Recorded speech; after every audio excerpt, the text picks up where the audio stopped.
Assalamualaikum warahmatullahi wabarakatuh.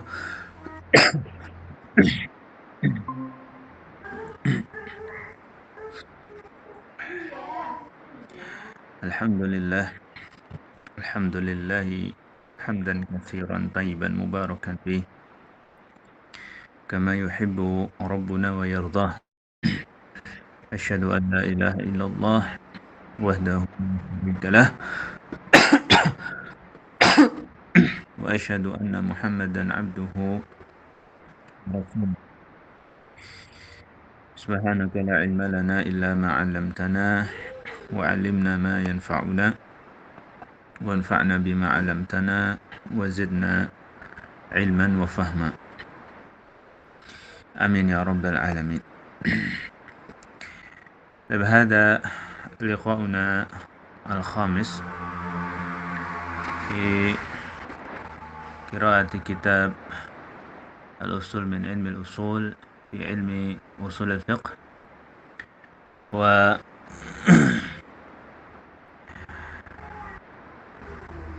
وتكلمنا في اللقاءات المنصرم عن التعريف بأصول الفقه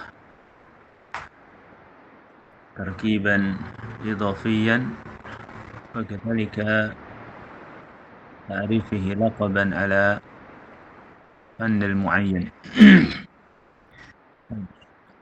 Selanjutnya kita akan membaca penjelasan beliau rahimahullah ta'ala tentang faedatu usul al-fiqh, yakni buah dari mempelajari ilmu usul fikih ini. Baik, langsung saja kita baca apa yang beliau tuliskan. Nah, qala al-musannifu rahimahullah ta'ala usul al-fiqh. Faedah atau buah ya dari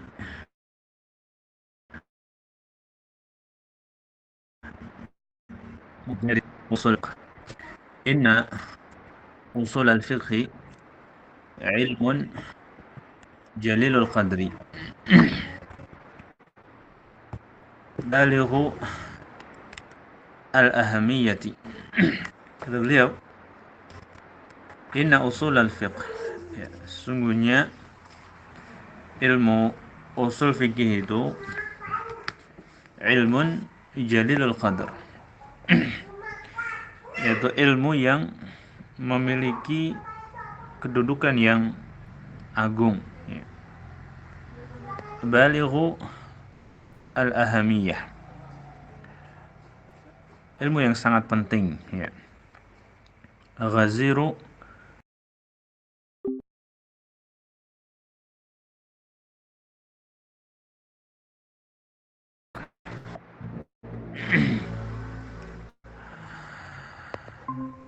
thumma dzakara ba'da fawaidihi atau fawaidihi. Kemudian selanjutnya beliau di sini menyebutkan sebagian daripada buah dari mempelajari usul fikih itu. Beliau mengatakan di sini at-tamakkun min husuli qudratin yastati'u biha istikhraj al-ahkam asy-syar'iyyah min adillatiha ala ususin salimah. Ya. Faedatuhu, maksud di sini adalah min fawaidatihi, ya. Atau min fawaidihi, di antara faedahnya tersebut, dan tentunya beliau tidak menyebutkan semuanya, ya. Tapi yang beliau sebutkan di sini adalah azharuha, ya, wa ahammuha, ya, adalah faedah atau buah yang paling jelas, ya, dan paling bermanfaat gitu ya. Yaitu apa? At-tamakkun min husuli qudrah. Yani seorang dengan mempelajari usul fikih akan memiliki apa? Kapasitas atau kemampuan. Yastati'u biha, yang dengan kapasitas tadi, dengan kemampuan tadi, ya, ia akan mampu untuk apa? Istikhraj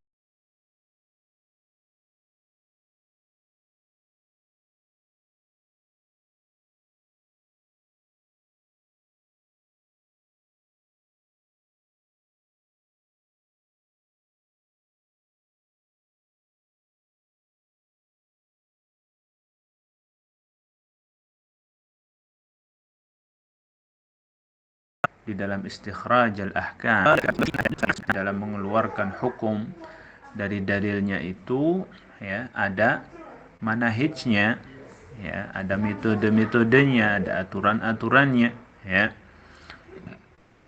Dan aturan-aturan itulah, metode-metode itulah yang hakikatnya, ya, usul fikih itu sendiri, ya, yaitu manahijul istidlal, metode-metode di dalam beristidlal, beristinbat, ya, menyimpulkan hukum dari dalilnya, ya.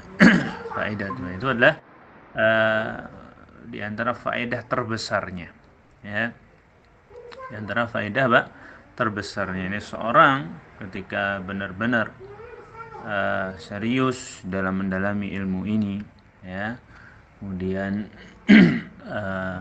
fatahallahu lahu hadzal ilm, kemudian Allah benar-benar membukakan, memudahkan, ya, membuat dia paham, ya, tentang ilmu ini, maka faedah yang akan didapatkan adalah tadi at-tamakkun min husuli qudrah, ya.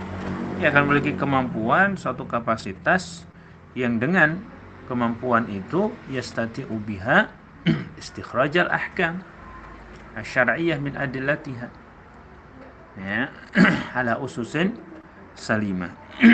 Taib. Dan tentunya ini bukan satu-satunya apa? Bukan satu-satunya buah atau faedah dari pada mempelajari ilmu usul fikih ini. Di sana banyak sekali, ya, keutamaan-keutamaan lain. Dan terkadang seseorang, ya, apa ya?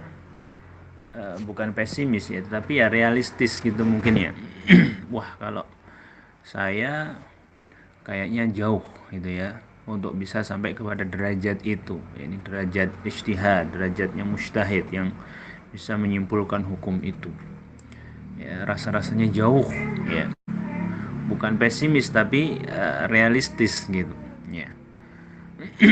Ya, apakah saya tetap belajar usul fikih, ya, sementara realitasnya seperti itu, tidak akan sampai kepada derajat itu, ya. Apakah di dalam mempelajari usul fikih masih ada buah yang saya dapatkan? Maka jawabannya iya, ya, jawabannya iya, masih, ya. Di antara faedahnya yang lain, ya, kalau seseorang ya tidak sampai kepada derajat ini, ya, pada buah yang spesial ini, ya, itu kemampuan mengeluarkan hukum, ya, masih ada faedah-faedah yang lain yang dia akan dapatkan dari mempelajari usul fikih. Di antara yang pertama, ya, dia akan dapat apa misalnya, ya, mentakhrij, ya, atau mentarjih, ya. Dia akan memiliki kemampuan, kapasitas untuk mentarjih, ya, aqwal a'immah, ya, menguatkan satu pendapat, ya, atas pendapat yang lain, ya. Dan ini biasanya dalam permasalahan fikih itu banyak sekali terjadi khilaf, silang pendapat, ya, di kalangan para ulama ya, yang satu mengatakan demikian, satu mengatakan demikian ya. Bahkan sebagiannya itu bertentangan ya, 180 derajat ya. Maka dengan mempelajari usul fikih, seorang akan memiliki kemampuan ya, yang dengannya dia bisa mentarjih ya, qaul ala qaul ya, karena di dalam menguatkan satu pendapat atas pendapat yang lain itu membutuhkan alasan, membutuhkan burhan ya, bukti ya. Di mana kita dapatkan itu ya, dengan mempelajari usul fikih ya. Baik. Dan yang berikutnya di antara faedahnya ya, yang tidak kalah penting juga dengan mempelajari usul fikih kita jadi tahu ya ma'akhid al-ulama ya. Ini apa namanya? Dari mana para ulama itu menyimpulkan hukum seperti itu. Ya. Kita tahu alasan mereka kenapa misalnya ya kalangan Hanabilah berpendapat demikian dalam masalah ini. Kita tahu ma'akhidnya. Dari mana mereka mengambil kesimpulan itu, bisa sampai kepada kesimpulan itu ya.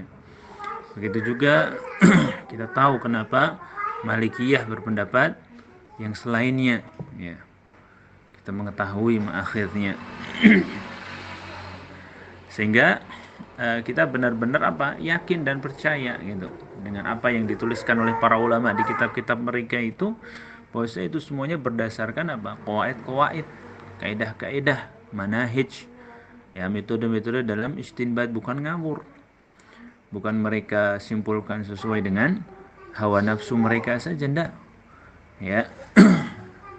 Tidaklah mereka menyimpulkan suatu hukum ya, kecuali mereka mengeluarkan hukum itu berdasarkan dengan manahij atau metode-metode dalam istinbat ya.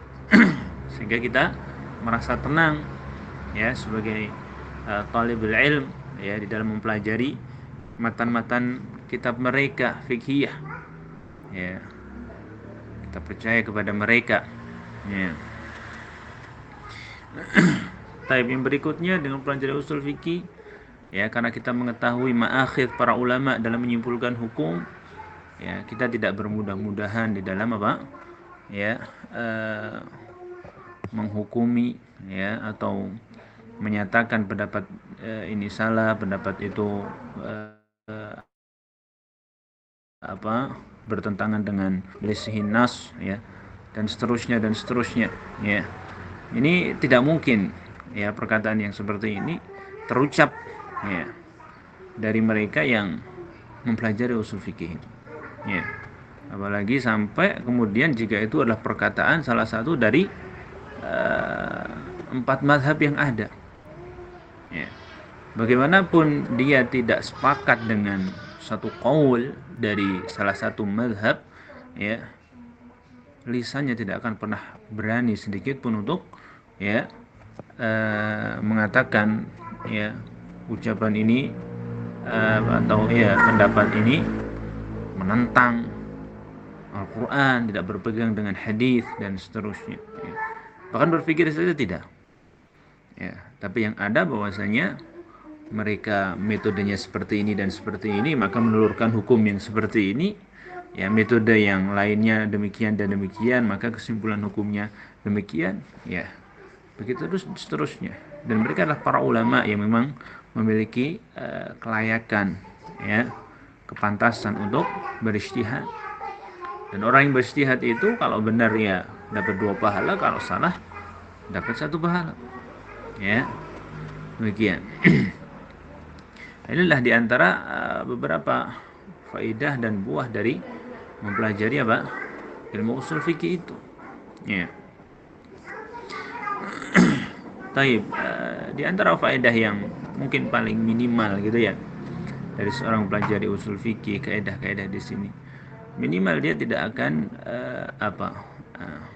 sembrono gitu di dalam menyimpulkan suatu hukum dari dalilnya misalnya, ya, dari ayat, dari hadis, ya. Kenapa? Karena tidak mudah menyimpulkan hukum dari dalil-dalilnya tersebut, ya. Ada aturan-aturan, ada metode-metode, ya, yang mesti diikuti, ya, dan tidak boleh keluar dari situ, ya. Sehingga seorang tahu diri, ya, ini bukan ranah dia, ya, ini bukan kemampuan dia, ya, sehingga dia serahkan kepada ahlinya, ya, diserahkan kepada ahlinya. Tapi itulah ada di antara beberapa buah dan faedah daripada mempelajari ilmu usul fikih. Tapi sebagai seorang pelajar, ya, tentunya dalam mempelajari ini kita menginginkan tujuan yang paling tinggi, ya, tujuan yang paling mulia dalam hal ini, yaitu memiliki kemampuan itu sendiri, dia sendiri, ya. Meskipun ini tidak mudah, meskipun ini panjang, ya memang seperti itu.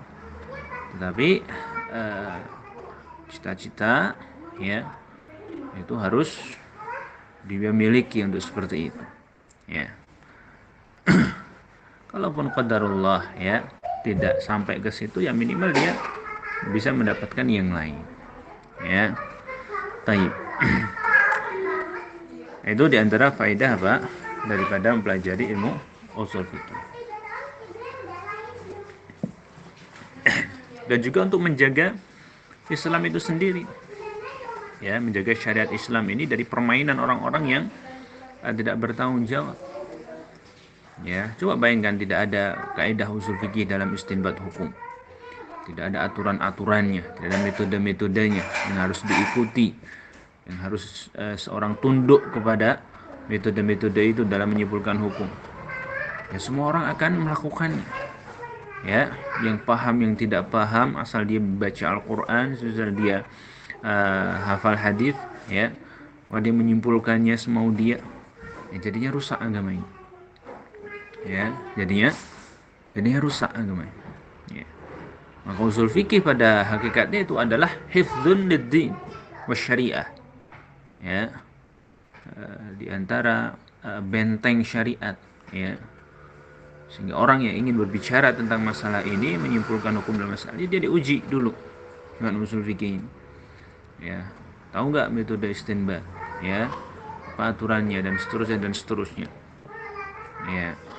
Kalau tidak bisa, ya tidak bisa, ya. Kalau tidak lulus, dia gagal di situ, ya, dia tidak sama sekali dan memiliki hak untuk berbicara tentang syariat, ya, apalagi sampai kemudian menyimpulkan hukum-hukumnya. Taib. Nah, itu tentang keutamaannya. Selanjutnya, Asy-Syaikh rahimahullah taala di akhir muqaddimah ini, ya, muqaddimah yang pertama, ya, karena kitab ini ada 3 muqaddimah, ya, sebelum masuk kepada inti dari pembahasan mabahith usul fikih.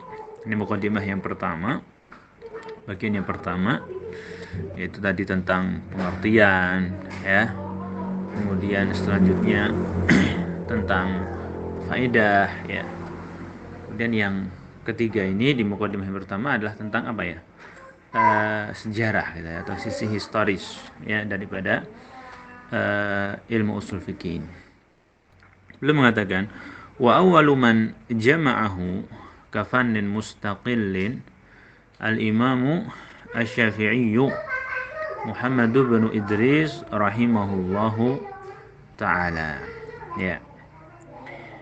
Beliau mengatakan wa awwalu man jama'ahu, ya, dan ulama yang pertama kali mengumpulkannya kafannin mustaqillin, ya, sebagai satu cabang ilmu tersendiri, sebagai satu cabang ilmu yang mandiri, ya, yang berbeda dengan ilmu-ilmu yang lain. Siapa?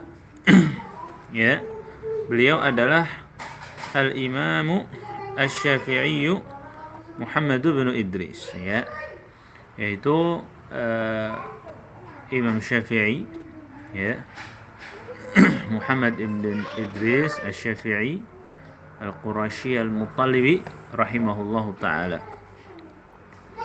yang lahir tahun 150 Hijriyah ya. Itu bertepatan dengan tahun wafatnya Imam Abu Hanifah rahimahullahu taala. Inilah pendapat atau qaul yang masyhur tentang orang pertama atau ulama pertama yang mengumpulkan usul fikih ini sebagai satu cabang ilmu tersendiri. Ya, kafanin mustaqil.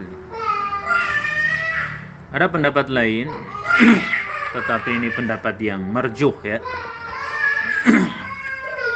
Bahwa saya mengumpulkan pertama kali sebagai satu ilmu tersendiri adalah Muhammad ibn Hasan Asy-Syaibani. Ya, Muhammad ibn Hasan Asy-Syaibani rahimahullahu taala ya.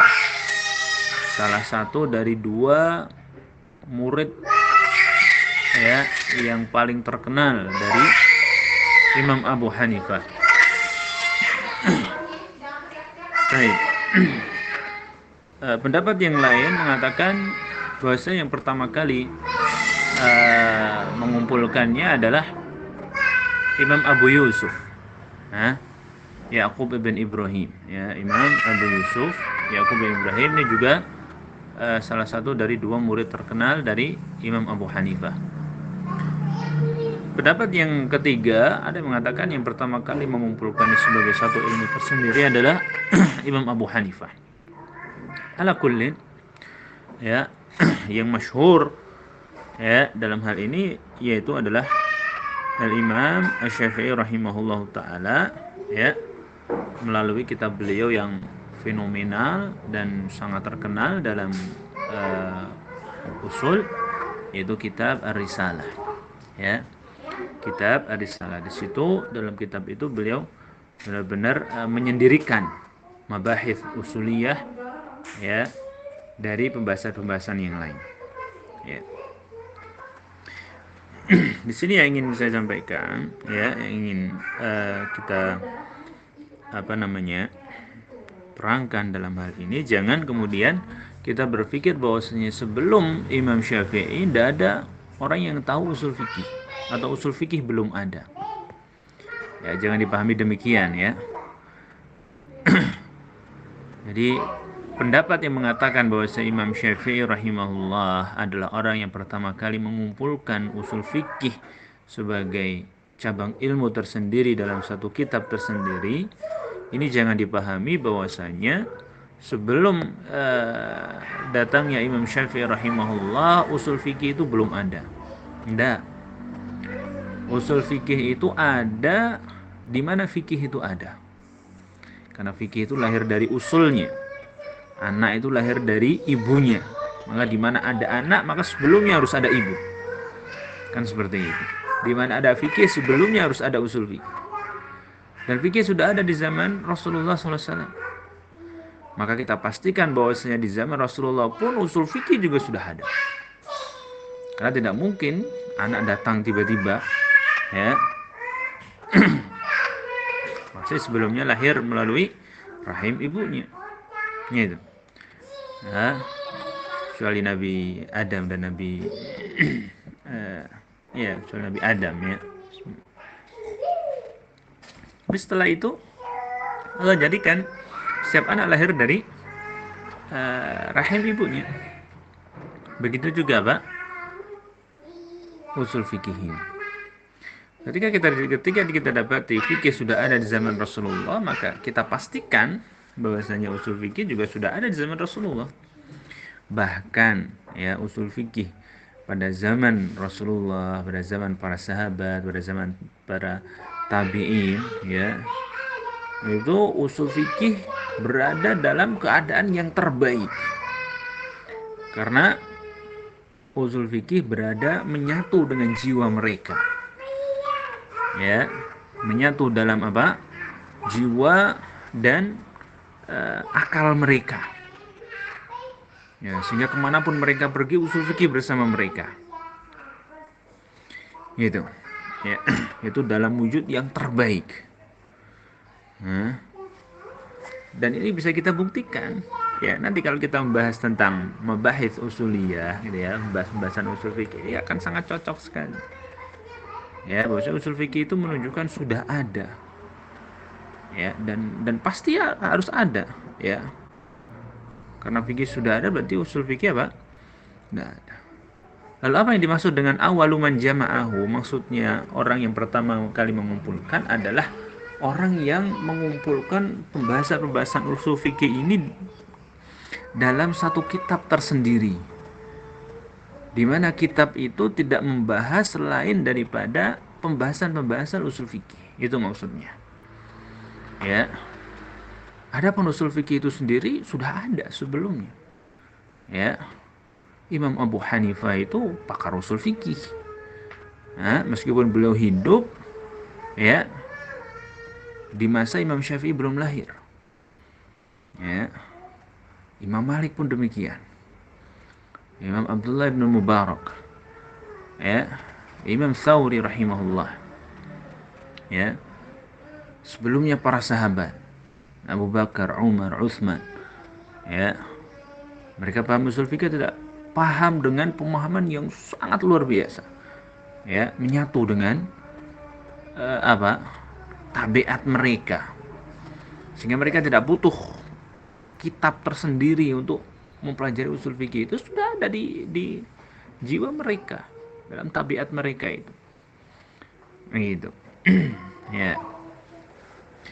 Jadi jangan dipahami bahwasanya ketika usul fikih itu kitab usul fikih, ilmu usul fikih itu baru ada setelah Imam Syafi'i mengumpulkannya atau membuatnya, jangan dipahami bahwasanya usul fikih hakikatnya baru ada saat itu, enggak. Ya. Usul fikih ada di mana fikih itu ada gitu. Karena dialah ibunya, dialah usulnya, usul fikihnya. Ya, ibu dari fikih itu. Baik.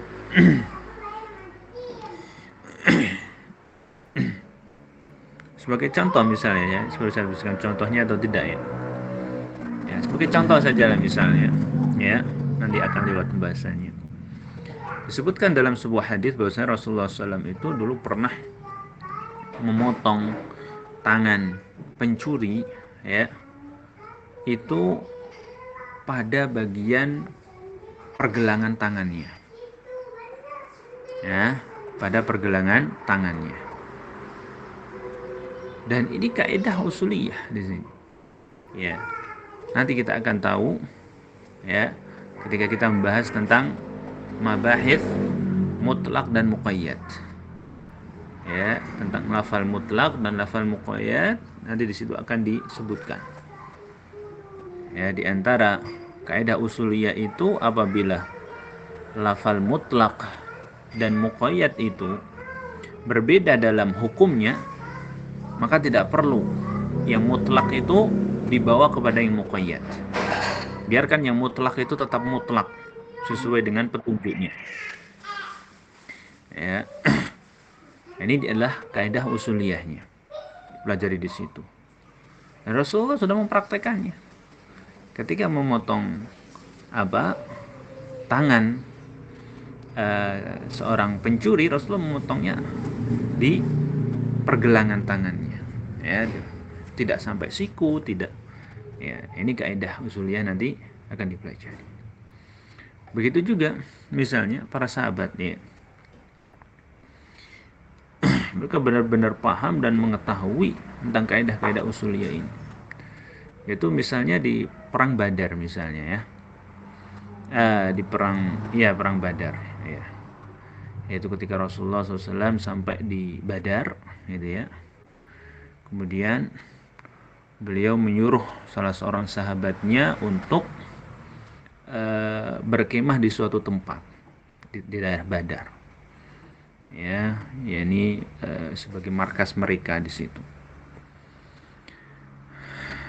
Kemudian ada salah seorang sahabat yang kemudian bertanya kepada Rasulullah, ya Rasulullah, kita bertempat di sini, ya, menjadikan tempat ini sebagai markas kita dirikan tenda-tenda kita di sini, kita istirahat di sini, ya. Itu berdasarkan wahyu dari langit yang turun kepada engkau untuk kita jadikan tempat ini sebagai markas, atau ini hanya ijtihad engkau, artinya bukan dari wahyu langit, artinya ini hanya pandangan engkau saja Rasulullah, ya, yang engkau memandang ini tempat ini baik dan seterusnya, kemudian engkau sebagai manusia gitu ya, memilih tempat ini. Rasulullah SAW menjawab, ya, saya memilih tempat ini bukan karena wahyu yang turun dari langit, tapi karena saya melihat demikian dan demikian, dan saya putuskan untuk menetap di sini. Maka sahabat tadi ketika mendengar jawaban Rasulullah segera memberikan masukan lain. Ya, kalau begitu saya sarankan agar kita jangan bermarkas di sini. Kita bermarkas di sana saja, menunjukkan tempat yang lain. Ya, karena demikian dan demikian. Ya, akhirnya Rasulullah menerima pendapat sahabat tadi. Lihat, inilah kaidah usuliyah. Nanti kita akan pelajari kaidah ini dalam pembahasan tentang af'al, tentang perbuatan Rasulullah SAW. Ya, tentang perbuatan Rasulullah Sallallahu Alaihi Wasallam. Ya, taib. Ini menunjukkan bagaimana dulu para sahabat, ya, Rasulullah itu memahami betul apa itu usul hakikatnya, ya, esensi daripada usul fikih itu sendiri. Ya, meskipun secara lafaz, secara mereka mungkin nggak mengenal apa itu am atau itu apa definisi am, khas dan seterusnya, mungkin mereka tidak tahu, tapi esensinya mereka sangat tahu sekali. Ya. Taib, analoginya itu ya sama seperti ilmu bahasa, ya, ilmu nahwu itu, ya, ilmu nahwu. Ya. Nahwu baru ada setelah zaman Ali, ya, ya, dari Imam Abul Aswad Ad-Du'ali, yang mengatakan seperti itu, ya, yang disuruh Ali radhiyallahu anhu untuk menulis kaidah-kaidah nahwu intinya.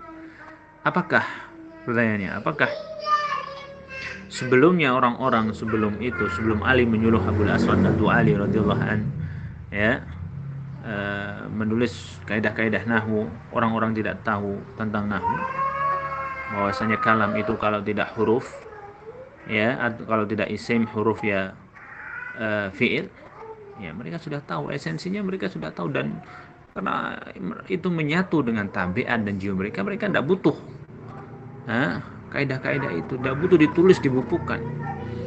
Nah, barulah kenapa setelah Islam semakin menjauh masanya, ya, khususnya di zaman Imam Syafi'i, ya, Imam Syafi'i melihat, ya, tabiat itu sudah tidak ada lagi di kebanyakan kaum muslimin. Dan ini wajar karena mulai banyak orang-orang di luar Arab, ya, orang-orang ajam yang masuk Islam, ya, dari orang Persia, dari orang Romawi, ya, dari negeri-negeri sebelah, ya, di mana mereka tidak memiliki tabiat itu yang dimiliki dulu oleh para sahabat, oleh para tabiin yang memang asli orang Arab situ, ya. Sehingga dibutuhkan orang yang menuliskan buku tersendiri untuk memahami Al-Quran dan Al-Hadits ini, ya. Maka bangkitlah Imam Syafi'i rahimahullah, ya, mengumpulkan, ya, menuliskan, mengumpulkan kaidah-kaidah usul fikih, ya, untuk dijadikan sebagai pedoman orang-orang tadi, ya, orang-orang non Arab yang masuk Islam tadi, ya, agar mereka bisa memahami, menyimpulkan, beristinbat hukum dari dalil-dalilnya. Itu maksudnya, ya. Maksudnya. Taib, wa awwalu man jama'ahu kafandin mustaqillin al-Imam Syafi'i Muhammad bin Idris rahimahullah, thumma tabahu al-ulama fi dzalika. Ya, kemudian diikuti ulama-ulama yang lain. Ya, jadi Imam Syafi'i di sini, ya, menulis pertama kali kitab Ar-Risalah. Ya, dalam sejarah disebutkan beliau menulis kitab Ar-Risalah ini di Baghdad, ya, atas permintaan siapa? Imam Abdurrahman ibn Mahdi. Abdurrahman ibn Mahdi meminta Imam Syafi'i untuk menuliskan satu kitab yang dijadikan sebagai pedoman dan pegangan bagi mereka yang ingin bermuamalah dengan Al-Quran dan Hadis, ya, bagaimana cara memahami, bagaimana cara menyimpulkan hukum dan seterusnya. Maka ditulislah kitab Ar-Risalah itu, ya. Tsumma tabahul ulama fi dzalika. Kemudian setelah itu diikuti ulama-ulama yang lain, ya. Fa'allafu fihi at-ta'alifa al-mutanawwi'ata ma baina mansurin wa manzum, ya, wa mukhtasarin wa mabsut, ya.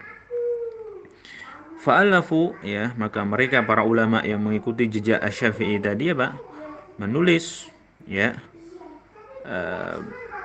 fihi, yakni dalam usul fikih, ya, ta'alif mutanawwi'ah, berbagai macam-macam karangan, ya, dalam usul fikih ini. Fihi dalam usul fikih, ya, dengan gaya-gaya yang bermacam-macam, dengan metode yang bermacam-macam. Mabaina mansurin wa manzum, ya. Ada yang berupa mansur.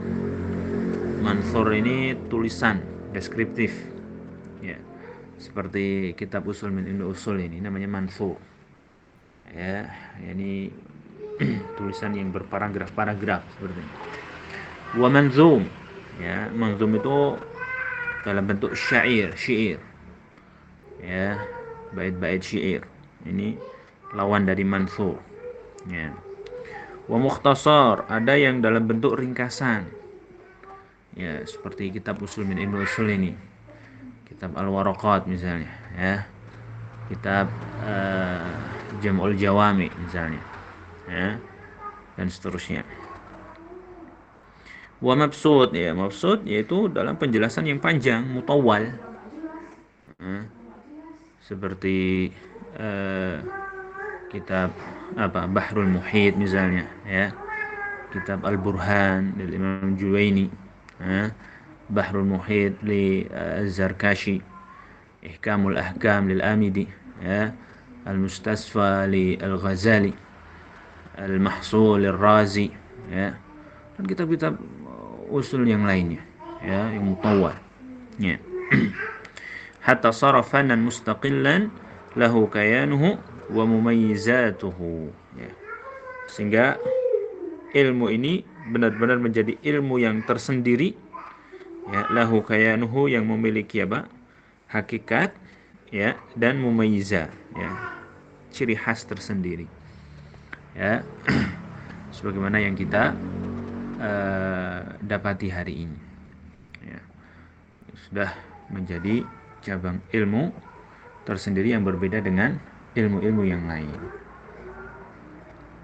Baik, yaitu tentang akhir daripada muqaddimah yang pertama, ya, yaitu tentang faedah dan juga sedikit historis, ya, dari munculnya ilmu usul fikih ini. Baik, selanjutnya kita masuk kepada muqaddimah yang kedua, yaitu tentang al-ahkam.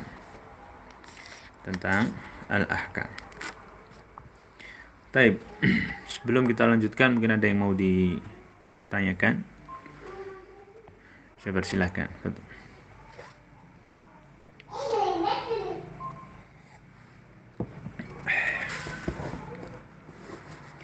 Baik, kalau tidak ada, lanjutkan.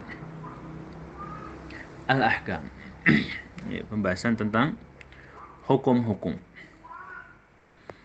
Kenapa pembahasan hukum ini hampir di seluruh kitab-kitab usul fikih ini dibahas terlebih dahulu sebelum membahas mabahis, ya, pembahasan dalam usul fikih itu sendiri, ya, karena hukum inilah yang kemudian akan menjadi tujuan seorang mempelajari usul fikih, ya, sehingga harus diketahui terlebih dahulu apa hakikat dari ahkam, Ya, karena inilah tujuan ta'aruf 'alal ahkam syar'iyyah, inilah tujuan daripada mempelajari usul fikih itu. Ya, kalau seseorang tentang buahnya saja dia tidak tahu, ya, bagaimana mungkin dia mempelajari apa metode-metode untuk mendapatkan buah itu? Misalnya nih ya, seorang mempelajari metode bagaimana bercocok tanam buah tomat agar menghasilkan apa namanya panen yang melimpah misalnya. Dia pelajari bagaimana metode bercocok tanam buah tomat agar menghasilkan panen yang melimpah. Maka di sana disebutkan tuh secara rinci, ya, dari awal pemilihan bibit sampai ya sebelum panen. Ya. Sebelum seseorang mempelajari itu semuanya, dia harus tahu dulu apa itu tomat. Dia tahu, oh, tomat itu adalah buah ya yang bisa dijadikan sayur, bisa dijadikan jus dan seterusnya. Ya, intinya dia harus tahu dulu tomat. Baru setelah dia tahu tomat, dia baru kalau mau mempelajari tentang bagaimana cara bercocok tanam buah tomat agar menghasilkan panen yang melimpah itu. Tapi kalau seseorang tomatnya saya tidak tahu, ya bagaimana mungkin dia mempelajari itu? Ya sama juga di sini. Jadi hukum ini ibarat seperti tomat tadi, hasilnya. Ya, maka sebelum mempelajari bagaimana menyimpulkan sebuah hukum, ya harus diketahui dulu apa itu hukum. Ya, apa itu hukum. Ya, ini munasabah ya, keterkaitan. Kenapa dibahas di sini tentang ahkam, tentang pengertian daripada hukum. Qala al-ahkam wal ahkamu jam'u hukmin. Al-ahkamu jam'u hukmin.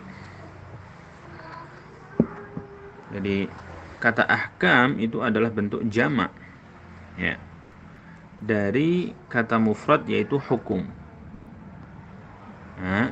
Dari kata mufrad yaitu hukum. Hukum, hukmani, ahkam. Ya, dia bentuk jamak dari hukum. Wa huwa lughatan al-qada. Wa huwa lughatan bermakna al-qada. Secara bahasa, hukum artinya adalah al-qada. Ya. Al-qada atau keputusan, ya, qada. Maka terkadang qadhi itu disebut dengan hakim. Ya. Qadhi itu disebut dengan apa? Hakim.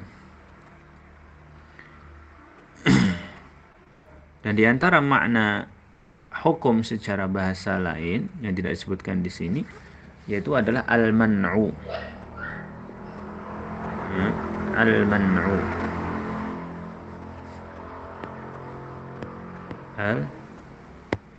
Al-man'u ini melarang. Ya. Kenapa hukum disebut dengan al-man', dilarang, dan qada juga disebut dengan al-man'? Karena qada itu dia melarang selain daripada yang diputuskan. Ya. Tapi ala kulli hal, hukum itu secara bahasa artinya adalah al-qada, keputusan, ketetapan, atau al-man'u yaitu larangan, ya, larangan. Adapun hukum bimaknahul 'am, ya, dengan makna secara umum, istilah umum, yaitu itsbatu amrin li amrin au nafyuhu anhu. Itsbatu Itsbatu amrin li amrin au nafyuhu anhu. Au nafyuhu anhu. Ini makna hukum secara secara am, secara umum. Itsbatu amrin li amrin. Apa artinya? Yaitu menetapkan sesuatu untuk sesuatu yang lain, atau menafikan sesuatu dari sesuatu yang lain. Contoh, itsbatu amrin li amrin, menetapkan sesuatu untuk sesuatu yang lain. Misalnya, saya mengatakan Zaidun qaimun. Ya, saya katakan Zaidun qaimun. Ini artinya kita menetapkan untuk Zaid sifat yang lain, yaitu sifat berdiri. Ya, yaitu itsbat Zaid qaiman. Ya, itu itsbatu amrin li amr. Tongkat panjang, ya. Artinya kita menetapkan untuk tongkat sesuatu yang lain, yaitu apa? Panjang. Ya. Au nafyuhu anhu, atau menafikan sesuatu dari sesuatu yang lain. Ya. Ya, contohnya Zaidun laisa qaiman misalnya. Zaidun laisa qaiman. Zaid tidak berdiri. Jadi kita menafikan untuk Zaid sifat berdiri. Itu namanya hukum. Ya. Itsbatu amrin li amrin au nafyuhu anhu. Ya. Ini menetapkan sesuatu kepada atau untuk sesuatu yang lain, atau menafikan sesuatu dari sesuatu yang lain. Itu namanya hukum bimaknahul 'am. Adapun di sini, ya, makna hukum secara istilah. Ya, makna hukum secara istilah. Wastilahan, adapun makna hukum secara istilah, maqtadahu khitabu syar'i.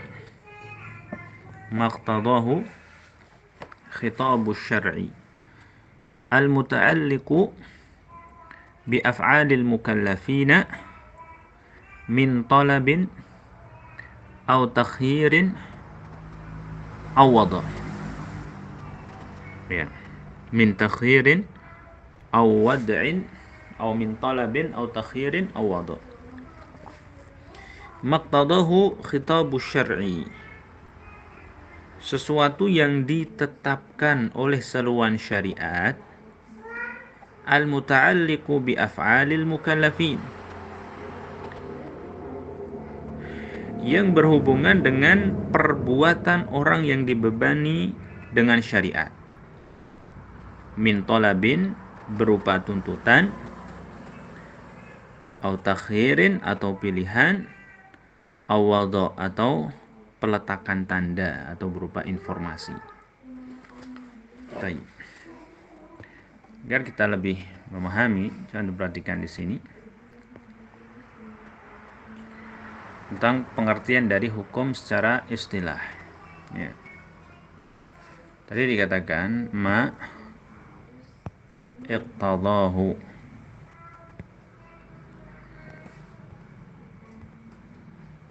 ma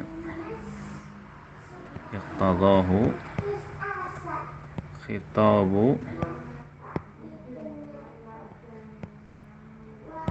asy-syar'i al-muta'alliqu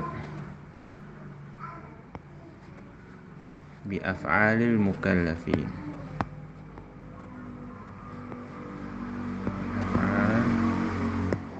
Al-mukallafin min talabin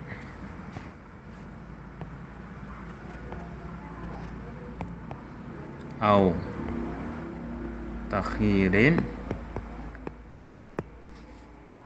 au wad'in. Ya. Di dalam tentunya ini pengertian hukum menurut para fuqaha. Ya, ini pengertian hukum menurut indal fuqaha. Saya tulis di sini pengertian hukum di sini adalah inda al fuqaha. Karena para usuliyin berbeda pandangan ya dalam pengertian hukum ini. Di mana mereka mengatakan bukan maqtadahu khitabus syara', tapi hukum itu adalah khitab syara' itu sendiri. Khitabus syar'i al-muta'alliqu bi af'alil mukallafin min talabin aw takhirin aw wadha. Ya, jadi beda pandangan antara para usuliyun dan para fuqaha di dalam menjelaskan pengertian daripada hukum secara istilah. Para fuqaha mengatakan maqtadahu khitabu syara' atau ma dalla alaihi khitabu syara' sama. Ya, sesuatu yang ditetapkan atau sesuatu yang ditunjukkan oleh seruan syariat. Kalau para usuliyun, hukum adalah khitab syara' itu sendiri. Khitab syara' itu sendiri.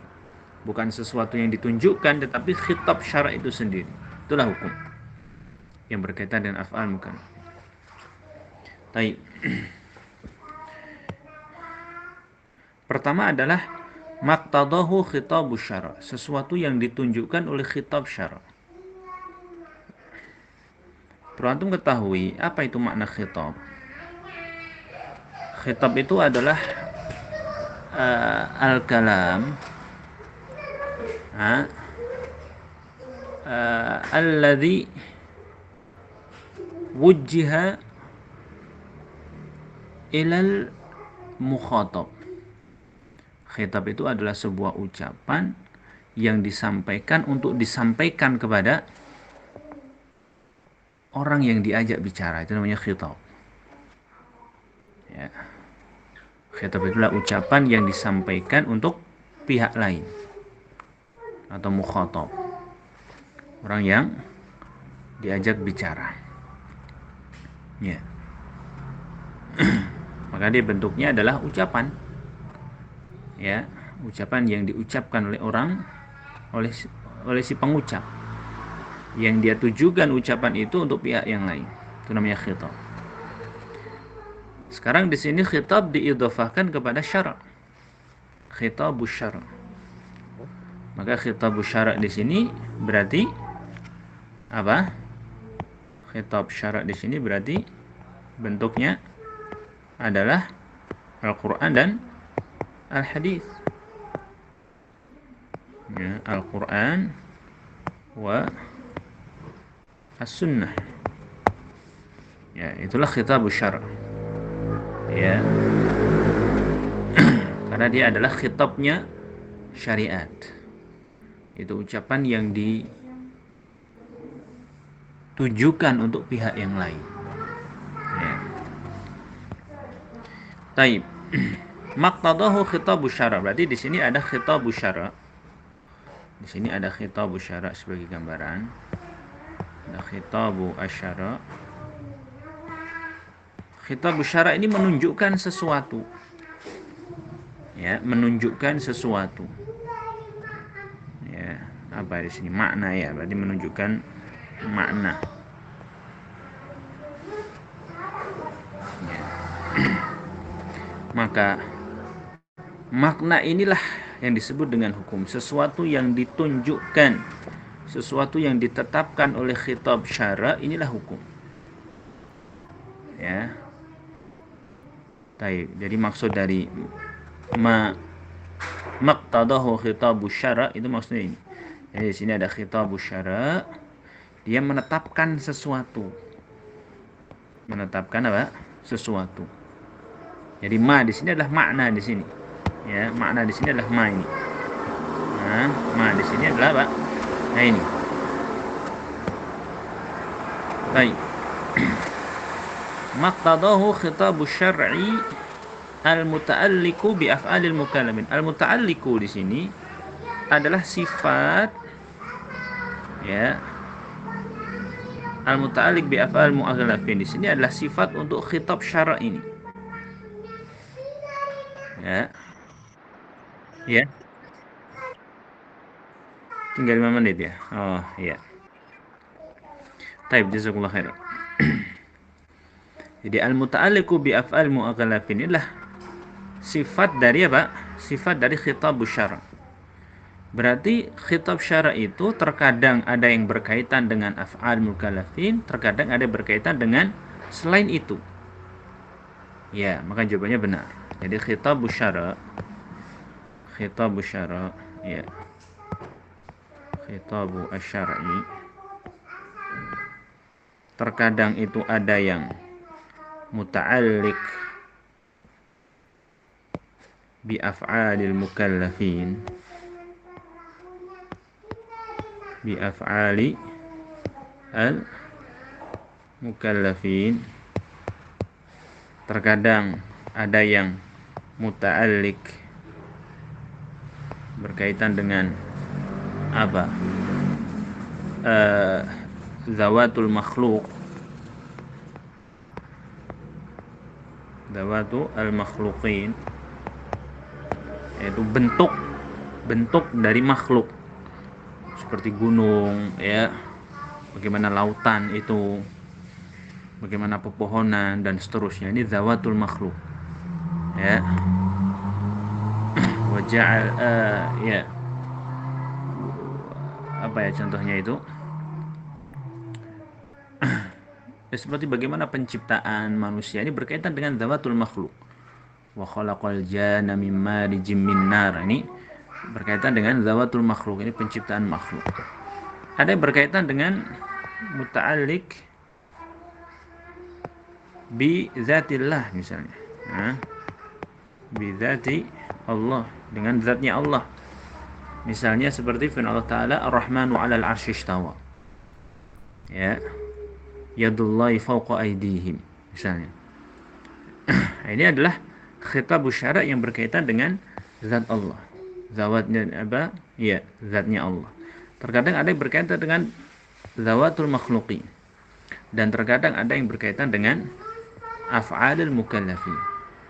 Ya, dan di dalam pengertian atau definisi hukum adalah khitab syara' sesuatu yang ditunjukkan oleh khitab syara' yang berkaitan dengan apa?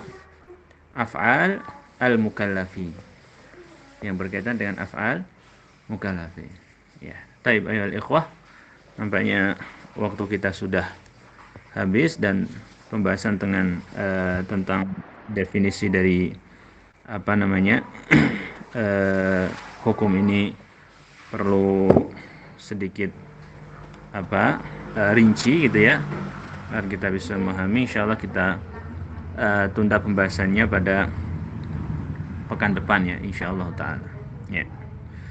Jazakumullah khairan ala husni al-ihtimam wa as-sabr. Nas'alullah taala an yanfa'ana wa iyyakum wa an yazidana ilman wa fahma, innahu waliyyu dzalika wal qadir alaih. نختم هذا اللقاء بدعاء كفارة المجلس. سبحانك اللهم وبحمدك أشهد أن لا إله إلا أنت أستغفرك وأتوب إليك.